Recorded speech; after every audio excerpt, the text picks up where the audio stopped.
Morning, the floor is yours, General Furness.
I went around the state. I did 11 sessions or speeches in 9 days. Brandon there was my battle buddy on all that. And the whole purpose of that was to try to clarify message. Like, here's what our message is. Here's what, I just need you to talk about your experience and don't get into these political lanes. You don't need to do it. Don't comment about Bill X, Bill Y, not your deal. You talk about what this place did for you, how special it is, and just thank them for their service. Now, the hardest part when you get into a crisis here that I found, I come from a service where when the commandant says jump, everybody goes how high. And message discipline, you get out of that lane, you get shown the door. And that's not the case here. Controlling the message, how the message is delivered, is very difficult to do from this seat, because everybody's got their own opinion. And you can't tell, for instance, a person from the class of 61 how to think about anything. And so there was a lot of times when I was saying, I support this bill, and I would stand up with the patron and do that. And you were having, they didn't understand. And I was trying to tell them, it's a long process. Trust me, trust the process. And they were commenting individually. I don't mind them saying, I told them, you don't like it, email me, call me, knock on my door, I'll talk to you. But when it's in the information space, people can cherry pick what information they want to, highlight, and to prove their point or disprove their point, depending on where they stand on any one issue. It became very difficult to control. I think we did an okay job. I think the results are far better. If you'd asked me in January, we sitting here today with where we are, I would never have envisioned that. So, and there's work to do. We have work to do mostly with relationships and perceptions and how we're viewed and things we have to do here to move the ball forward. But I will tell you, but Dallas and Kim, you know, I don't know how many times you and I, he would, hey, we got to go tomorrow. And like, I'll pick you up 4:30. You get in the car and we hit the same Chick-fil-A someplace on the road to get a coffee. And then into Richmond, we had 2 or 3 meetings back here. It was a Herculean effort. Now I couldn't have done it without Dallas and Kim. Kim's there, she's like the outpost, the one-man fighting hole, a set of binoculars and, surrounded, did yeoman's work. So and the cadets, I think, and the alumni, it was a kind of a combined arms approach here. There wasn't a day I was there walking through and, my alphas, where we didn't run into people wearing red, white, and yellow. I'm just here to talk to my member. I'm just here to talk to this, and they were on board. And I think, the drumbeat that was steady, consistent, in support of us from cadets, from alumni. And then sometimes you would run into people, hey, I'm here supporting you, have no affiliation with us.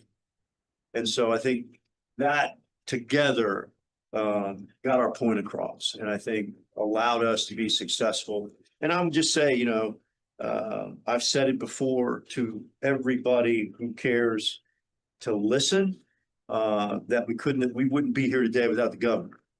Okay, she's in our corner from day one, from the first meeting I had with her. And so, you go around and you talk to our alumni and they're kind of, why is she doing it? I'm like, she ain't doing this. And then you tell the story and they're like, I didn't know that. Well, that's when I say, trust me, that's like part of why I say it. I've met with her 3 times. I've had 2 other phone calls with her. I think, she is very reasonable and has been in our corner from moment one on this. So, and we wouldn't be here today without her help. So I know we're live streaming this, or maybe we are, and I don't really care, but I think it needs to be said to this group that, she was like overwatching us through this entire process and very helpful. John. Sir. Thank you, Mr. President. I want to add one other public thank you as well.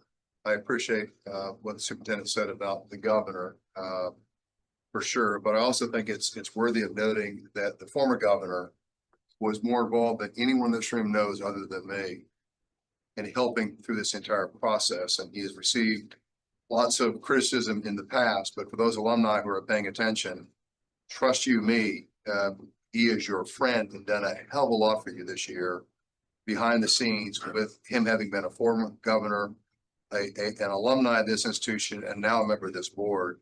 So without Ralph's involvement, who I've known for a lot of years, this would not have transpired the way that it did ultimately, and will continue transpiring because of his relationships, uniquely so as the chief executive of Virginia, his ability to talk to people. So we're all out there understanding clearly, whatever the past is, the past is the past, but the current and future is, this man supports you all greatly, very much so.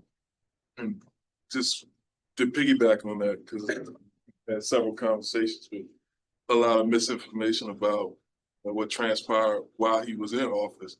I know personally that he was not, the bad guy that he was made out to be, that he actually provided a lot of air cover for VMI during that time. So again, like I said, I know there's a lot of animosity about what happened with Barnes and Thornburg before, but again, like I said, I know personally.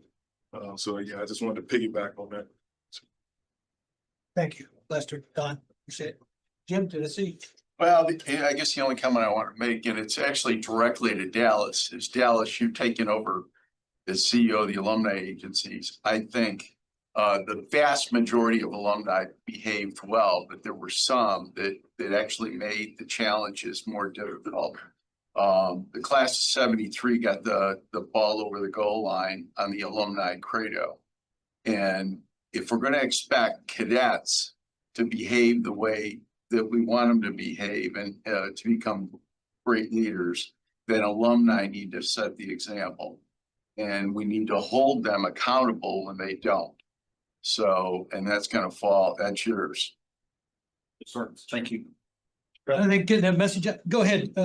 So since Jim mentioned the job you're about to take over, what I was gonna do is use this as an opportunity to just once again renew a request, which is from the time I was in the General Assembly with the governor, superintendents would come every year to meet with us and visit, and you would come, and Kim was there from the jump. And if I said it once to General Knapp, I said it at least a half dozen times to General Bunting and General P, to everyone that came to visit me while I was in the General Assembly. We've got to get the alumni organized by legislative districts for purposes of enlisting their support when necessary. And you all are gonna have all of that data sitting right there, and you can take that list and you can hoard it and guard it like it's Midas's treasure, or you can put it to work on behalf of the school, not just for fundraising and development purposes, but for advocacy purposes on our behalf. And there's, I hope when you go over there, precisely because of the work you did in Richmond, that in your new role, you'll see the value of that resource and put it to work in some systematic way where we can start to develop tiger teams of alumni in each legislative district that are not going to go and wait till January to visit with their delegates and senators, but are going to go in May and June and July and take them out and have a cup of coffee with them back in the district to get to know them and establish a long-term relationship. So relationship is more than just showing up at their door in the middle of January with your hat in your hand to ask them to vote for something or against. Relationship is something that's built over time, and we've, you know, the best time, when's the best time to plant a shade tree? 100 years ago. Next best time is now. We should have been doing this for 30 years, but you've got an opportunity when you go over there, you'll be empowered to make that happen. I hope you'll take that with you. Thank you. One of the things that I think's been mentioned is we've been not the best at getting the message out. It's a great message that hasn't been told well.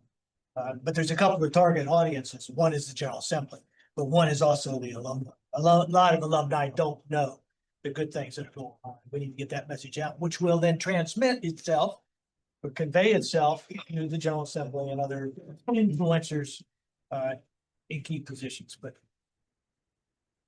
that's 2 cents. Anybody else, Ben? Thank you very much.